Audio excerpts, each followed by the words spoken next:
अच्छी और पूरी नींद लेना सेहत के लिए बहुत जरूरी होता है। इसलिए शयन कक्ष यानी बेडरूम का वातावरण ऐसा होना चाहिए जहां हम सुकून और शांति भरी नींद ले सकें।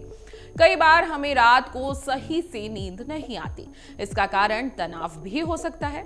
इसका और अन्य कारण आपके शयन कक्ष का खराब वास्तु भी हो सकता है। जी हाँ, इसलिए शयन कक्ष का निर्माण और उसमें रखी जाने वाली चीजों का वास्तु के अनुसार होना अत्यंत आवश्यक है। वास्तु के अनुसार आप अपने शयन कक्ष में बदलाव करके चैन की नींद ले सकते हैं।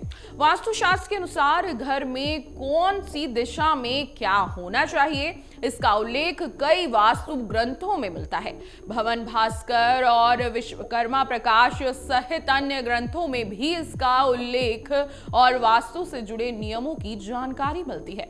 आइए जानते हैं शयन कक्ष यानी बेडरूम से जुड़े वास्तु के महत्वपूर्ण नियमों के बारे में। शयन कक्ष के बीच में कभी भी ऐसा बीम नहीं बनाना चाहिए जो उसे दो हिस्सों में विभाजित ना करता हो।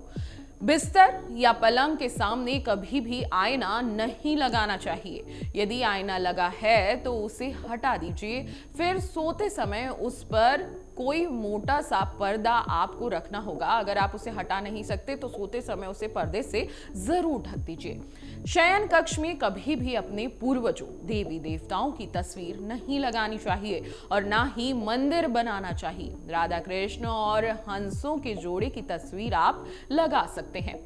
पलंग का आकार लगभग चौकोर होना चाहिए। गोल या अंडाकार पलंग नहीं रखना चाहिए। पलंग कहीं से भी टूटा हुआ नहीं होना चाहिए। पलंग लोहे का बिल्कुल भी नहीं होना चाहिए। ना ही पलंग के नीचे लोहे की वस्तु रखी होनी चाहिए। ज्यादातर लोग सोते समय सिरहाने या फिर पलंग के नीचे पीने का पानी रख के सोते हैं, लेकिन कभी भी आपको पानी को नीचे रखकर नहीं सोना चाहिए। सोते समय अपने पैर दक्षिण या पूर्व दिशा में नहीं करने चाहिए।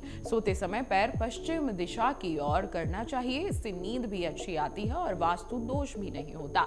यदि आपका घर बड़ा है और इसमें कई शयन कक्ष है तो घर का मुख्य शयन कक्ष का निर्माण घर के नेतृत्व कोण यानी दक्षिण पश्चिम या फिर वायव्य कोण यानी उत्तर पश्चिम की ओर करवाना चाहिए। हमेशा ध्यान रखें कि पलंग दरवाजे के सामने ना हो और ना ही कभी दरवाजे की तरफ पैर करके सोना चाहिए। ज्यादातर घरों में डबल बेड पड़े होते हैं जिसमें दो गद्दे लगे रहते हैं। अगर हो सके तो दो की जगह एक ही बेड वाला गद्दा आपको प्रयोग करना चाहिए। अगर दो गद्दे लगे हों तो हमेशा उन्हें अच्छे से सटा कर रखें। शयन कक्ष में सोते समय हमेशा अपने सिर दीवार से सटा कर सोना चाहिए। ये बहुत अच्छा माना गया है। शयन कक्ष में कभी भी झाड़ू, जूते, चप्पल, टूटा हुआ सामान, खराब इलेक्ट्रॉनिक का सामान, ये सब नहीं रखना चाहिए। इससे नकारात्मक ऊर्जा आती है। आपको बता दें कि बेडरूम में या घर के कोई भी दरवाजे ऐसे ना हो जिसे खोलते समय आवाज आए। अगर ऐसा है तो उसमें हमेशा तेल डाल के रखें। अगर आपके दरवाजे या खिड़की में आवाज आती है तो ये बहुत ही अशुभ माना जाता है। आपको तकिया, चादर, गद्दे हमेशा साफ सुथरे रखने चाहिए। साथ ही बिस्तर कहीं से भी फटा हुआ नहीं होना चाहिए, नहीं तो ये वास्तु दोष का कारण बन सकता है। अगर आपको हमारा ये वीडियो पसंद आया हो तो हमारे चैनल जीवांजलि को सब्सक्राइब करें।